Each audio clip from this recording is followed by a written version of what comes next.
Boa noite, amada e linda Igreja do Senhor. Boa noite, quanta alegria receber essa reciprocidade nessa saudação tão simples. Queremos também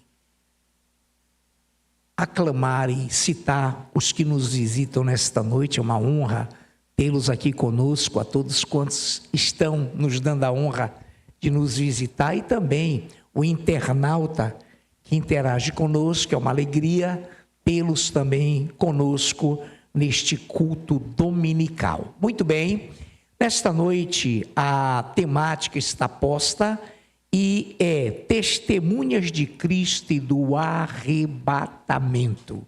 Testemunhas de Cristo e do Arrebatamento, parte 2.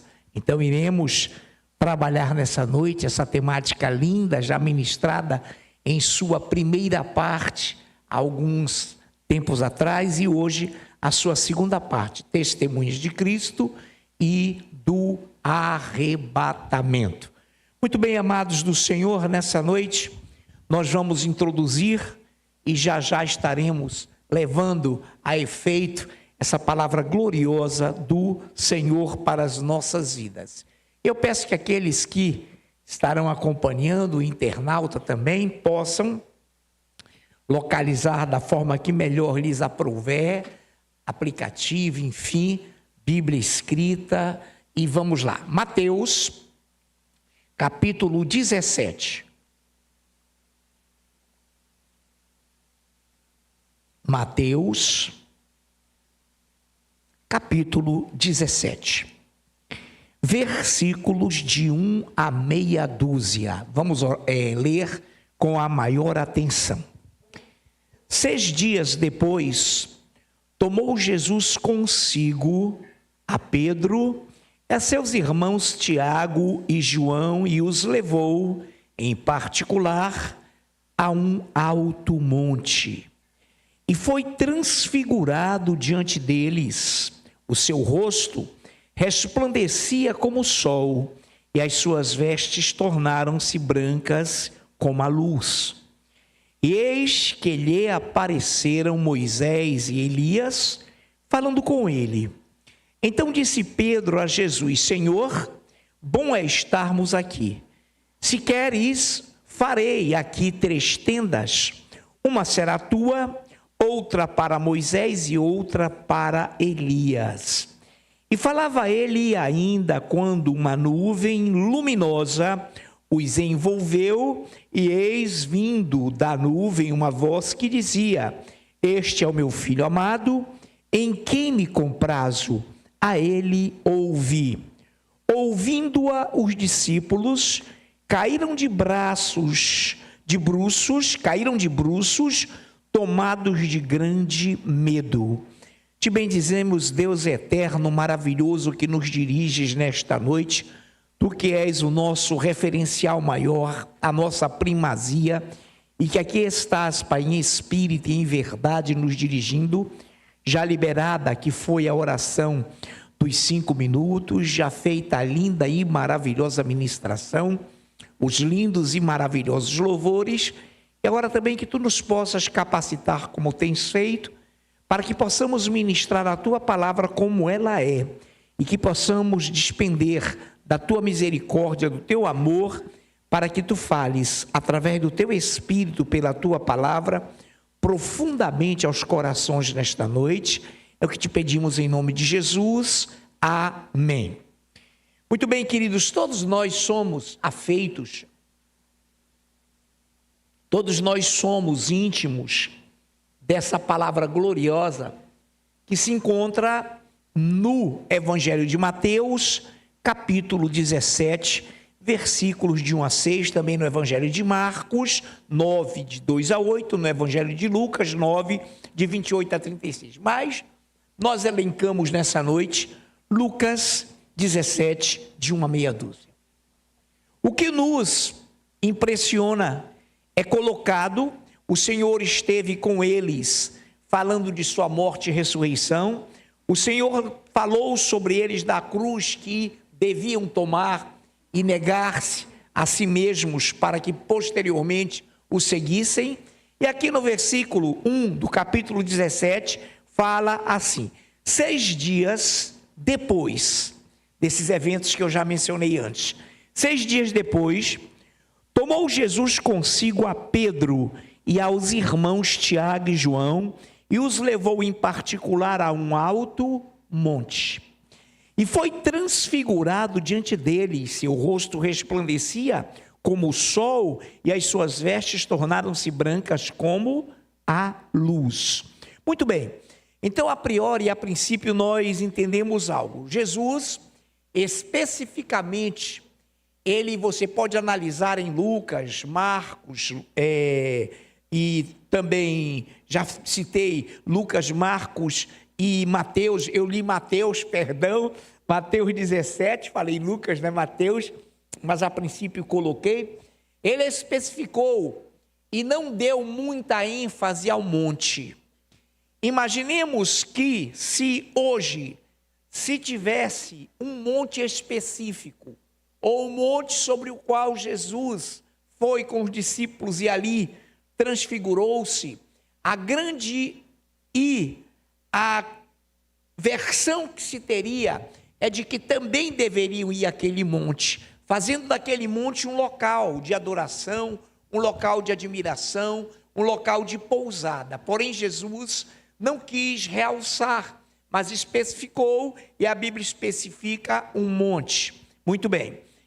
E foi transfigurado, estou no versículo 2 de Mateus 17, 2, e foi transfigurado diante deles, o seu rosto resplandecia como o sol, e as suas vestes tornaram-se brancas como a luz.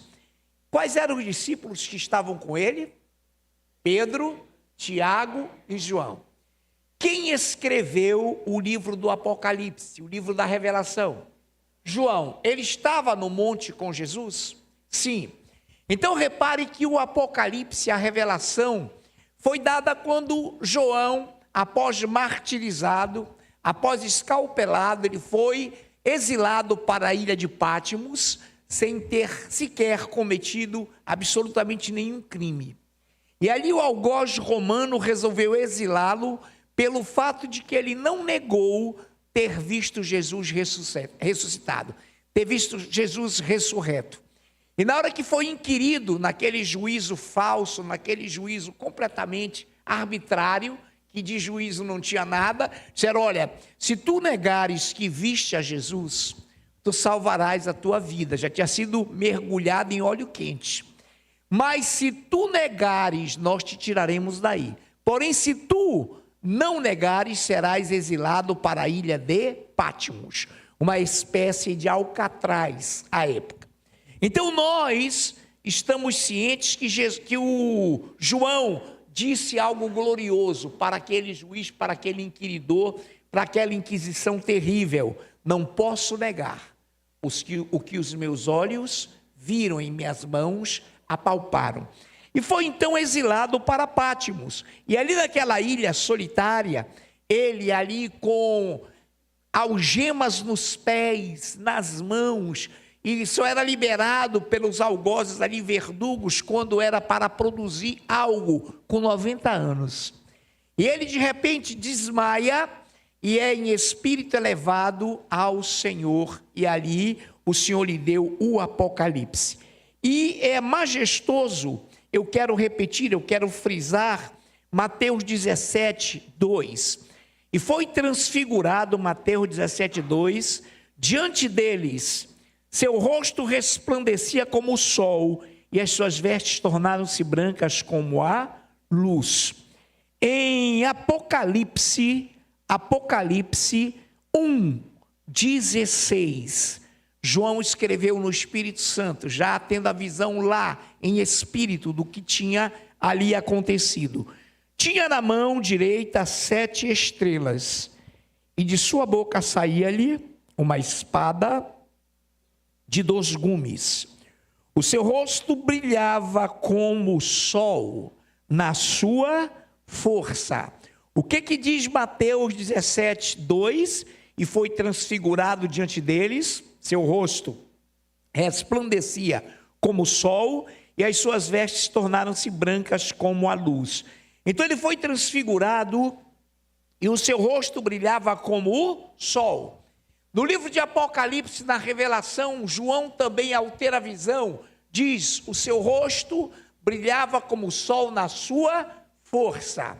Então é claro que quando o Senhor estabelece aqui, é bom que atentemos para as Escrituras, e foi transfigurado diante dele, seu rosto brilhava como, ou resplandecia como o sol, as suas vestes tornaram-se brancas como a luz. Então ele foi transfigurado diante deles. Deles quem?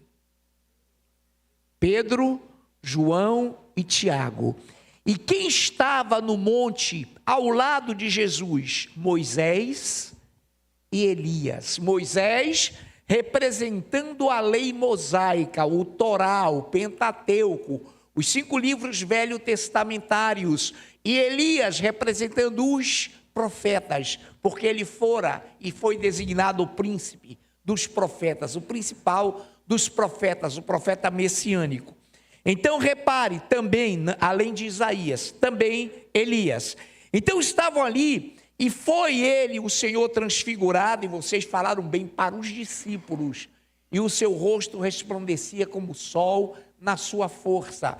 E Apocalipse também no capítulo 1, verso 16, João narra: tinha na sua mão direita 7 estrelas, na sua boca saía uma espada de 2 gumes, o seu rosto brilhava como o sol na sua força. Continuando no versículo 3 de 17 do Mateus, ou de Mateus: e eis que lhe apareceram Moisés e Elias falando com ele. Em outras palavras, cumprimentando-o, saudando-o, antes que a voz do Altíssimo ecoasse ali. Os discípulos estavam prostrados, Pedro, Tiago e João. Ele foi transfigurado e ali apareceram conversando com ele, Elias e Moisés. Esse testemunho de Cristo foi para a igreja, foi para os discípulos, que ali presenciaram que tanto Moisés quanto Elias lhe reverenciavam ao Senhor. Então, e eis 3 que lhe apareceram Moisés e Elias falando com ele. Então disse Pedro a Jesus, entenda essa coisa simples. Então disse Pedro a Jesus: Senhor, bom é estarmos aqui. Se queres, farei aqui 3 tendas, uma será tua, outra de Moisés e outra para Elias. Eu vou repetir o 4. Então disse Pedro a Jesus: Senhor, bom é estarmos aqui. Se queres, farei. Ele falou: faremos. Não era preguiçoso, era trabalhador. Ele disse assim: Senhor, faz uma tenda. Ele quis usar Deus como office boy? Não. Ele falou: farei. Eu, Pedro, farei. Por isso que Jesus o amava, porque apesar de intempestivo, colérico, sanguíneo, ele era batalhador, ele dava o exemplo. Senhor, se queres, se permitires, se ordenares, farei. Não mandarei ninguém, não pedirei: Deus, desce 3 tendas aqui. Farei 3 tendas, uma para o Senhor, é isso que ele diz, vamos notar. Então disse Pedro a Jesus: Senhor, aqui bom é estarmos aqui. Se queres, farei 3 tendas, uma será tua, outra para Moisés e outra para Elias. Em outras palavras, nós discípulos somos servos, nós discípulos somos serviçais. Tu, Senhor, a lei mosaica, Moisés e Elias, representando os profetas, merecem toda a honra, merecem toda a consideração.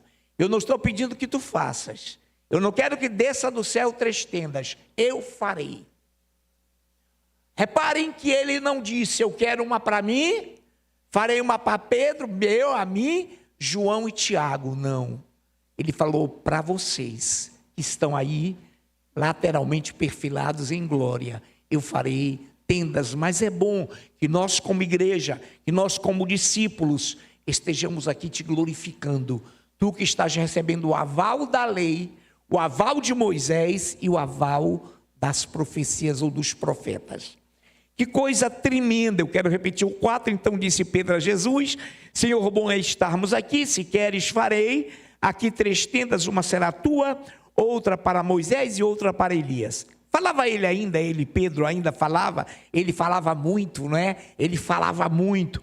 Falava ele ainda quando uma nuvem luminosa os envolveu, e eis vindo da nuvem uma voz. O eis vindo da nuvem, já falei, uma voz que dizia: Este é o meu filho amado, em quem me comprazo, a ele ouvi. Olha que coisa linda, não é a Moisés, não é a Elias, que estão aí por mim colocados como testemunhas de Cristo. Como testemunhas de Cristo. Mas é a ele, Jesus, que vocês vão ouvir. Quem estava com o rosto como o sol meio-dia, com as roupas translúcidas como a luz? Jesus. Então este é meu filho amado, em quem me comprazo, a ele ouvi. Olha que coisa linda. Ouvindo-a a voz, ouvindo-a os discípulos, caíram de bruços, tomados de grande medo. Outro evangelho, de grande espanto, de grande pavor. Estavam ali realmente impressionados com aquela grandeza. Então, ali o Deus vivo mostrava em Cristo, na sua transfiguração, na sua gloriosa visão que teve dele João em Apocalipse, na glória já, ele todo cheio de glória. Ali há uma descrição, uma narrativa de cabelos, olhos, pés, enfim. Mas o que nos salta aos olhos é que o Senhor disse a ele, meu filho, ouve. Ou seja, a lei testifica dele, Moisés testifica dele, Elias e os profetas dele testificam, mas vocês vão ouvir a ele. Então, essas testemunhas, Pedro, João e Tiago, foram testemunhas de Cristo, foram testemunhas para a igreja, da transfiguração da glória de Cristo. Não foram testemunhas aí do arrebatamento, mas da gloriosa visão do Senhor. Quantos estão entendendo? Muito bem. E também nós, só para que estejamos aptos, sabedores somos de que em Apocalipse 1, na sequência, de 17 a 19, o Senhor trata de algo glorioso também, e mostra como ele foi efetivamente benéfico, como ele foi maravilhosamente justo e atuante para os seus discípulos. 16, então, eu quero só complementar. Eu li o 16, não é? Perdão, não é Apocalipse 16, é Apocalipse 16, já li, e eu quero ler Apocalipse 1, do 17 ao 19. 17. Quando o vi, caí a seus pés como morto. Porém ele pôs sobre mim a mão direita, dizendo: não temas, eu sou o primeiro e o último. Aquele que vive, estive morto, mas eis que estou vivo pelos séculos dos séculos, e tenho as chaves da morte e do inferno. E tenho os enigmas, os mistérios da morte e do inferno. Escreve, pois, para João, disse Jesus, as coisas que viste, e as que são, e as que hão de acontecer depois destas.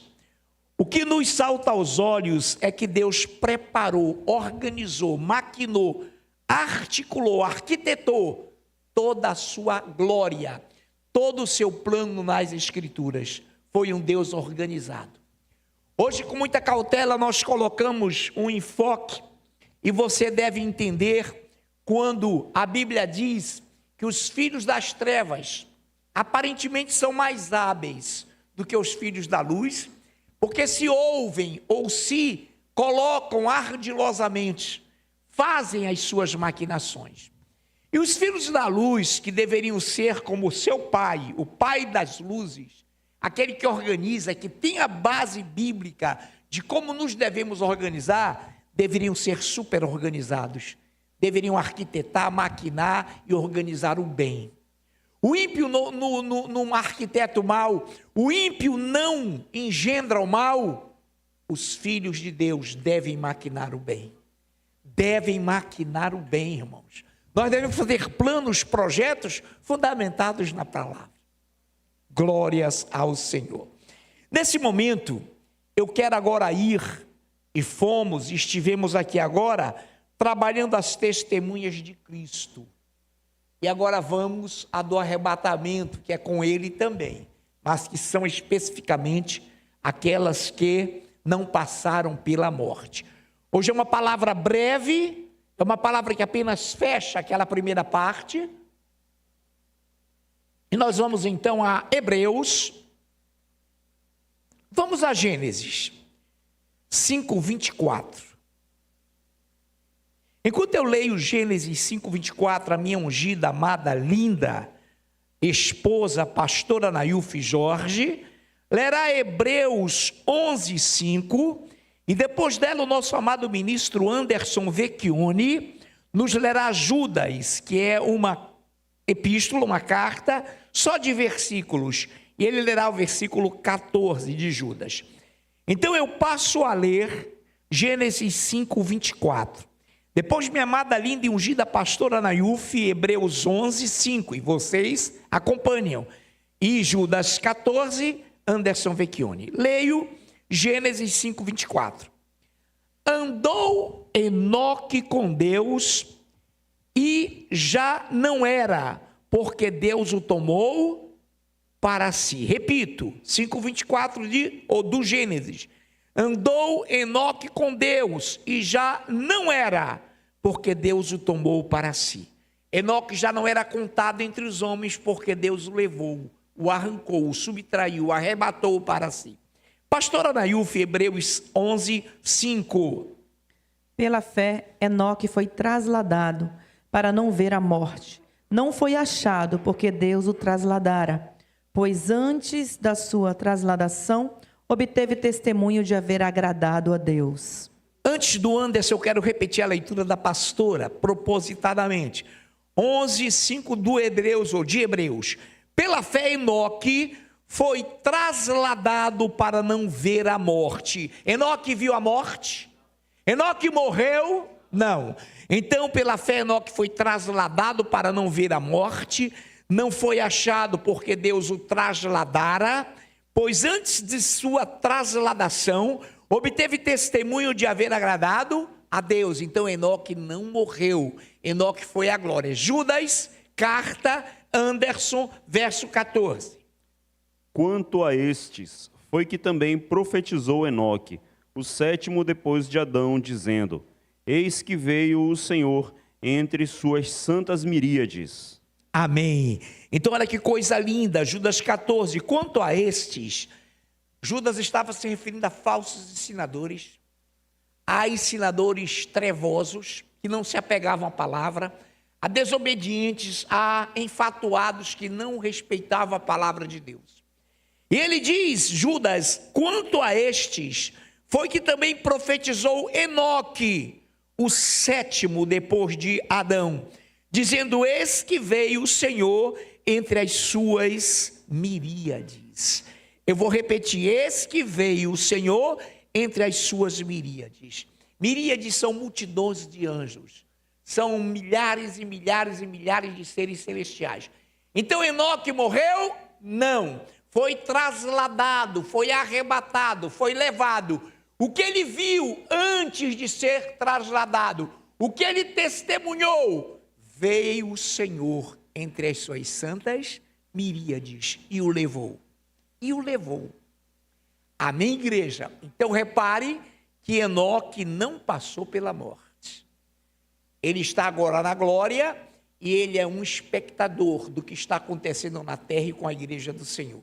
Ele torce pela igreja e ele virá, por nossa causa, testemunhar contra o anticristo, dizendo que ele não assinalou, que ele não levou a igreja para um planeta colonizador, não levou a igreja para ser tratada em canto nenhum. Ele vai testemunhar sobre o arrebatamento. Tu és um falsário, Jesus arrebatou sua igreja. E por causa deles vai haver um reboliço, ou uma revolução santa. Segundo livro dos Reis, capítulo 2. Segundo Reis 2, versículos 11 e 12a. Segundo Reis 2, versículo 11 todinho, e o 12 só a primeira parte, a parte A, com a nossa ministra amada do Senhor, Tiele Patrícia.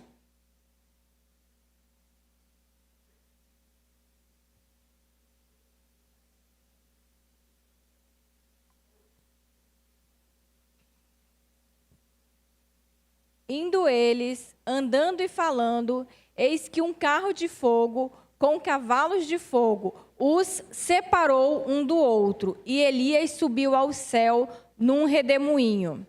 O que, vendo Eliseu, clamou: meu pai, carros de Israel e seus cavaleiros. E nunca mais o viu, e tomando as suas vestes, rasgou-as em duas partes. Amém, Tiele, glória a Deus. Obrigado. Tiele leu com grandiosa ênfase, e eu vou ler só até nunca mais o viu, mas ela fez bem em completar. Então, segundo Reis 2, 11 e 12a. Indo eles, já lido muito bem pela Tiele, indo eles, andando e falando, eles, Elias e Eliseu. Indo eles andando e falando, eis que um carro de fogo com cavaleiros de fogo, ou com cavalos de fogo, os separou um do outro. E Elias subiu ao céu num redemoinho. O que vendo Eliseu clamou: meu pai, carros de Israel e seus cavaleiros. E nunca mais o viu. E vem a questão das vestes, já muito bem colocada pela nossa amada Tiele. Queridos, Elias, foi ele que foi trasladado, foi ele que foi arrebatado, sim ou não? Sim. Ele morreu? Ele viu a morte? Não. Então Elias e Enoque não morreram. Obviamente que eles terão que morrer. Obviamente que eles estão na glória com a suportabilidade, com o poder que Deus tem de transformar em corpos terrestres aqueles que possuem corpos. Eu inverti, de transformar em corpos celestiais os que possuem corpos terrestres. Muito bem. Então Elias e Enoque não passaram pela morte. E ao homem está ordenado morrer uma só vez. Amém, amados? Então é ordem divina que não se morra duas vezes. Muito bem. E nessa noite, então a questão é, as duas oliveiras, esses amados irmãos que aí são mencionados, eles não viram a morte. E haverá um momento então do arrebatamento, e nós temos um tempo suficiente para que possamos ler. Vamos lá? Apocalipse 11. Apocalipse 11.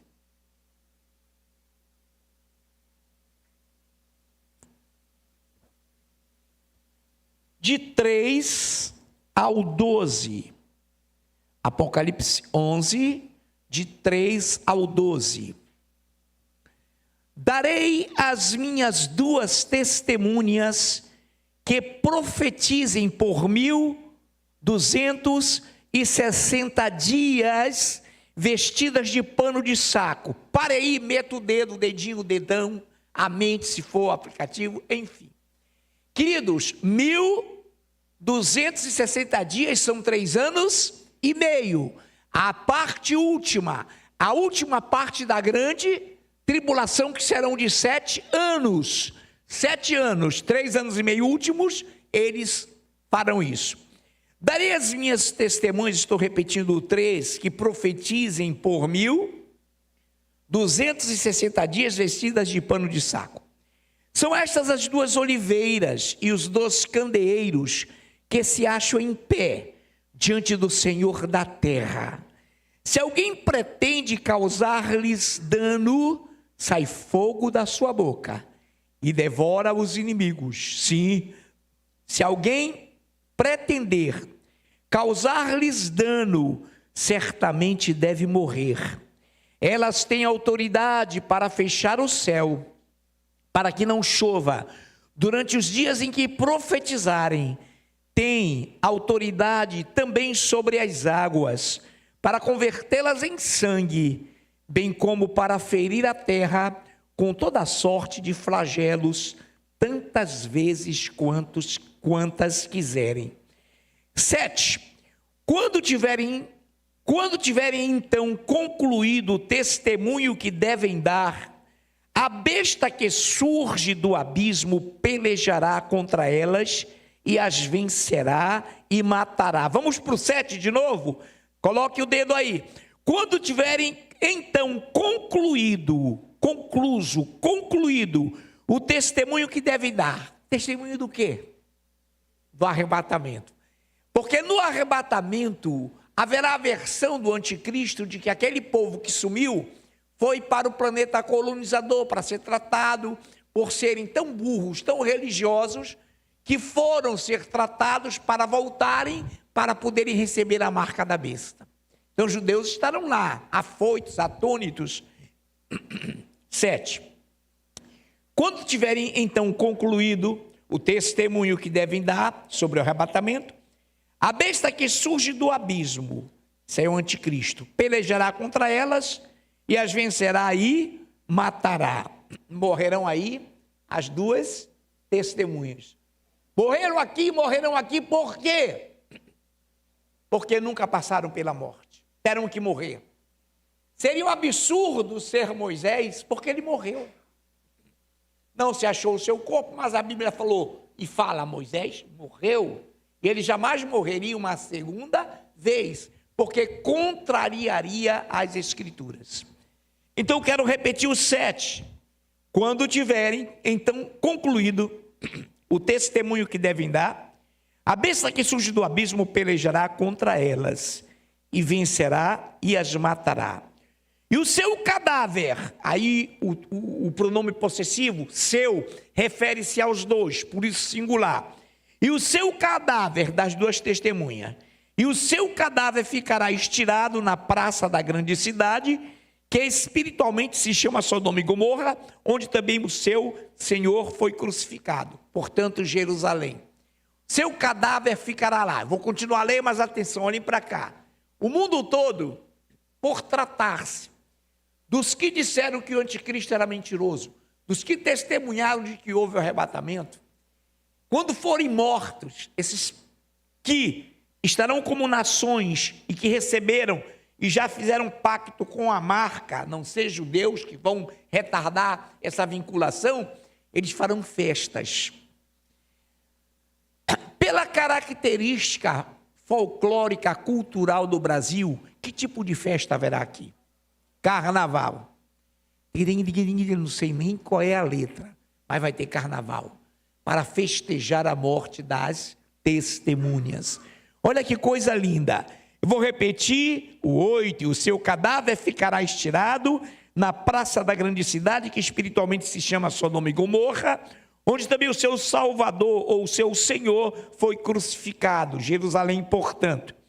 Então muitos dentre os povos, tribos, línguas e nações contemplam os cadáveres das duas testemunhas por 3 dias e meio, e não permitem que esses cadáveres sejam sepultados. Os que habitam sobre a terra se alegram por causa deles, realizarão festas e enviarão presentes uns aos outros, porquanto esses dois profetas, oh glória, aqui está a revelação. A Bíblia fala que Enoque profetizou e que Elias profetizou. Então, olha que coisa linda, os que habitam sobre a terra se alegrarão ou se alegram por causa deles, realizarão festas e enviarão presentes uns aos outros, porquanto esses dois profetas atormentaram os que moram sobre a terra. Que tipo de tormento? Não houve nenhuma elevação para ninguém receber instruções no planeta colonizador. O que houve foi o arrebatamento. Anticristo, tu és um falsário, tu és um mentiroso. Olha lá, que coisa impressionante. 11, mas depois dos 2 dias e meio, dos 3 dias e meio, um espírito de vida vindo da parte de Deus neles penetrou, e eles se ergueram sobre os pés, e aqueles que os viram, e àqueles que os viram sobreveio grande medo, e as 2 testemunhas ouviram grande voz vinda do céu. Olha o arrebatamento para os 2, dentro da grande tribulação. E as 2 testemunhas ouviram grande voz vinda do céu, dizendo: subi para aqui. E subiram ao céu numa nuvem, e os seus inimigos as contemplaram. Então elas serão publicamente arrebatadas. Todo mundo, todas as nações verão, TV a cabo, tudo que estiver funcionando, verão o arrebatamento das 2 testemunhas. Amados, nessa noite, Senhor Deus, rapidamente, porque é muito profunda a tua palavra, trabalhamos aqui as testemunhas de Cristo e as testemunhas do arrebatamento. Obrigado, Pai, pelo teu Espírito Santo que nos conduz. Obrigado porque elas estão vibrantes, estão lá querendo vir para mostrar ao mundo que só tu és Deus, para enfrentar o anticristo, e que nós não temamos e não tenhamos medo de enfrentá-lo também, porque o Senhor conta com a sua igreja. E com alegria e com grande satisfação, nós queremos aplaudir-te nesta noite enquanto chamamos o teu lindo ministério de louvor, em nome de Jesus. Amém.